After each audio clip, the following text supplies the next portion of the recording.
जैसे ही हम इस नियॉन बल्ब को चार्ज से यानी टेस्ला कॉइल से दूर लेके जा रहे हैं, इसका ग्लोनेस कम होता जा रहा है। इसका मतलब जैसे जैसे डिस्टेंस बढ़ रही है चार्ज से, इंटेंसिटी ऑफ इलेक्ट्रिक फील्ड भी कम हो। हेलो डियर स्टूडेंट्स, इस वीडियो में इलेक्ट्रिक फील्ड इंटेंसिटी क्या है और इलेक्ट्रिक फील्ड का कॉन्सेप्ट हम जानेंगे। देखिए स्टूडेंट्स, हर एक मैग्नेट अपने अराउंड एक मैग्नेटिक फील्ड क्रिएट करती है जो कि हमें दिखाई नहीं देता, लेकिन हम इसका फील ले सकते हैं, हम इसको डिटेक्ट कर सकते हैं। कैसे कि जब हम इसको दूसरे मैग्नेटिक एलिमेंट्स के पास लेके जाते हैं तो ये उसको अट्रैक्ट कर लेती है। ठीक है, तो हमें पता लगता है कि हाँ, ये एक अपने अराउंड क्या कर रही है, एक मैग्नेटिक फील्ड बना रही है जिसकी वजह से दूसरे एलिमेंट्स को अट्रैक्ट करती है। ऐसे ही कोई भी चार्ज अपने अराउंड एक फील्ड बनाता है जिसकी वजह से वो दूसरे चार्ज पर रिपल्सन या फिर अट्रैक्शन फोर्स लगाता है। और ये जो रिपल्सन और अट्रैक्शन फोर्स है, इसका रीजन एक फील्ड है जिसको हम कहते हैं इलेक्ट्रिक फील्ड। कूलम्ब्स लॉ में जो इलेक्ट्रोस्टैटिक फोर्स हमने पढ़ा था, उस फोर्स का कारण ये इलेक्ट्रिक फील्ड ही होता है। इस इलेक्ट्रिक फील्ड को भी हम देख नहीं सकते, लेकिन इसको भी हम फील कर सकते हैं, डिटेक्ट कर सकते हैं। कैसे, देखिए हम यहाँ पर एक छोटा सा एक्सपेरिमेंट करके डिटेक्ट करते हैं। मेरे पास एक यहाँ पर टेस्ला कॉइल है। अगर इस टेस्ला कॉइल के पास में एक नियॉन बल्ब लेके जाता हूँ तो मैं देखता हूँ कि ये नियॉन बल्ब बिना इसको टच करे ही ग्लो करने लगता है। ठीक है, अब ऐसा क्यों हो रहा है? क्योंकि देखिए, ये जो टेस्ला कॉइल है इसके ऊपर बहुत सारा चार्ज है जिसकी वजह से इसके अराउंड एक फील्ड बन रहा है। वो फील्ड इस नियॉन बल्ब में जो गैसेस हैं, एटम्स हैं, उनसे इलेक्ट्रॉन निकाल दे रहा है, क्योंकि उनके ऊपर ये फोर्स लगा रहा है। इलेक्ट्रिक फील्ड होने की वजह से इलेक्ट्रोस्टैटिक फोर्स लग रहा है, जिसकी वजह से ये इलेक्ट्रॉन्स को इजेक्ट कर दे रहा है और ये बल्ब ग्लो कर रहा है। अगर आप ध्यान से देखें, यहाँ पे बिना टच किए ही यहाँ पर ये ग्लो कर रहा है। तो इस तरीके से हम फील ले सकते हैं इलेक्ट्रिक फील्ड का, या फिर डिटेक्ट कर सकते हैं इलेक्ट्रिक फील्ड को। सो इलेक्ट्रिक फील्ड क्या है? एक चार्ज के अराउंड एक फील्ड है जिसकी वजह से वो दूसरे चार्जेस पर फोर्स या रिपल्सन या अट्रैक्शन फोर्स लगाता है। अब ये फील्ड कहाँ तक चलती है, यानी एक चार्ज कितनी डिस्टेंस तक इलेक्ट्रिक फील्ड लगाता है और इस इलेक्ट्रिक फील्ड का इंटेंसिटी क्या रहेगा, ये हम जानेंगे यहाँ पे।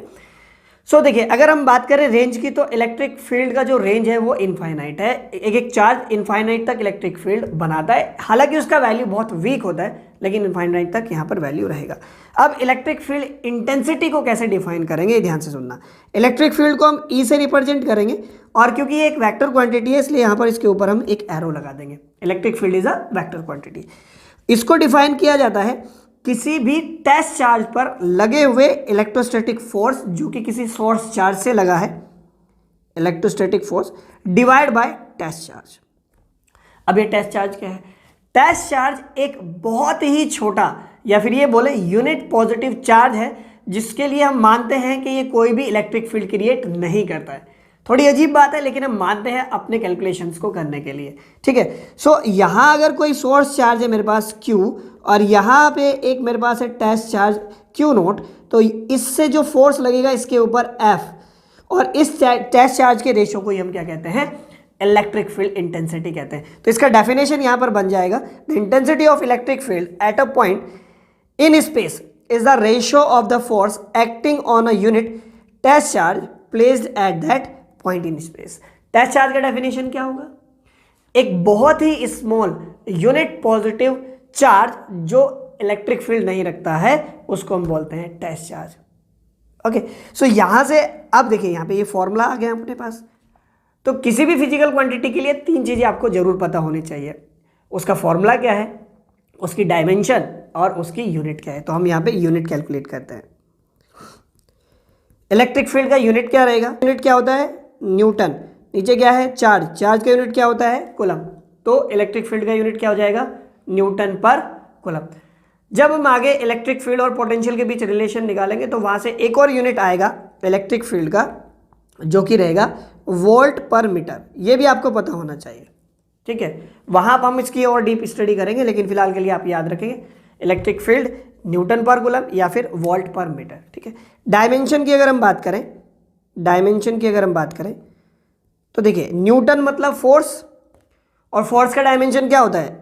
mL/-2। देखिए, अगर आपको ये याद नहीं है तो आप बहुत वीक हैं, आपको ये सीखना होगा। Divide by coulomb. कूलम्ब के लिए डायमेंशन हम करंट के फॉर्मूले से लेके आते हैं, जो कि है Q/T। T इधर जाएगा। एम्पियर यानी कि करंट के लिए डायमेंशन फॉर्मूला होता है A, और टाइम के लिए तो आपको पता ही कैपिटल टी, तो चार्ज के लिए क्या हो जाता है ए इंटू टी हो जाता है।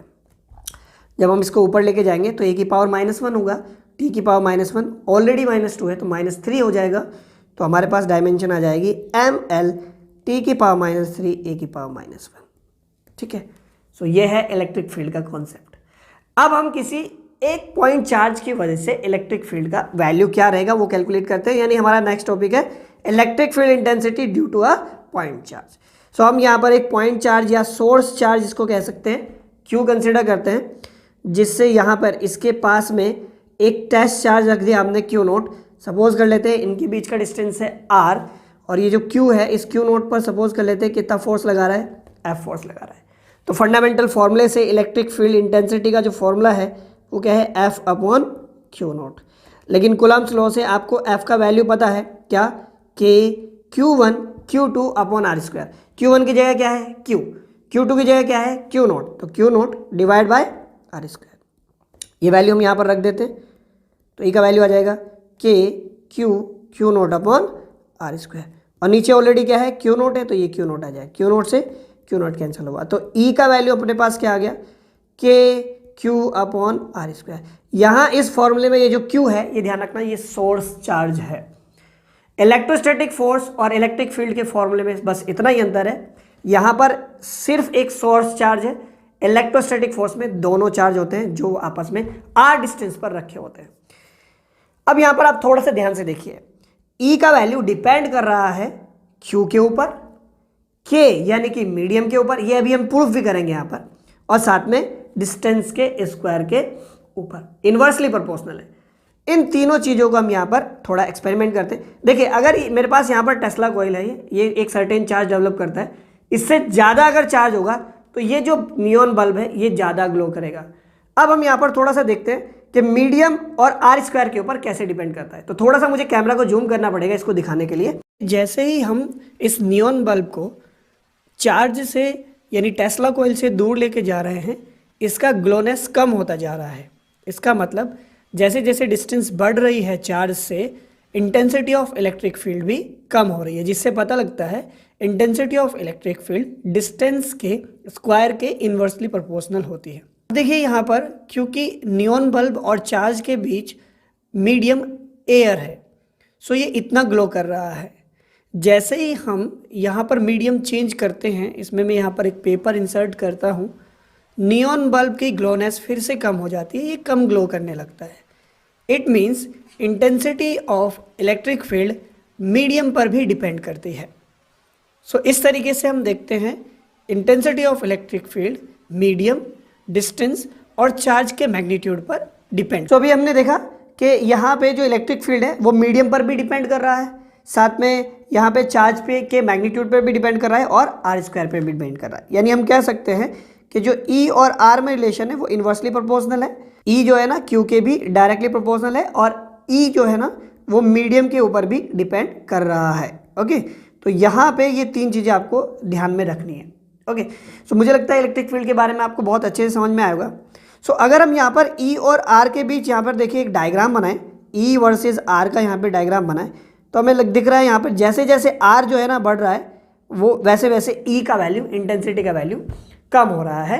जैसे जैसे आप चार्ज से दूर जाओगे तो इलेक्ट्रिक फील्ड इंटेंसिटी कम होता चला जाएगा। ये एक मोस्ट इंपॉर्टेंट बात आपको ध्यान रखनी है, ये नोट लिख लेना। पॉजिटिव चार्ज से ऑलवेज इलेक्ट्रिक फील्ड आउटवर्ड्स रहेगा, और नेगेटिव चार्ज से इलेक्ट्रिक फील्ड इनवर्ड बनेगा। ठीक है, मतलब अगर एक पॉजिटिव चार्ज है कुछ ऐसे, तो इससे इलेक्ट्रिक फील्ड आउटवर्ड डायरेक्शन में बनेगा, ऑलवेज रिमेंबर, और नेगेटिव चार्ज से इनवर्ड डायरेक्शन में रहेगा। जब हम इलेक्ट्रिक फील्ड लाइंस पढ़ेंगे तो वहाँ पर हम इसके बारे में और डिस्कशन करेंगे। तो आज के लेक्चर में बस इतना ही। Thank you.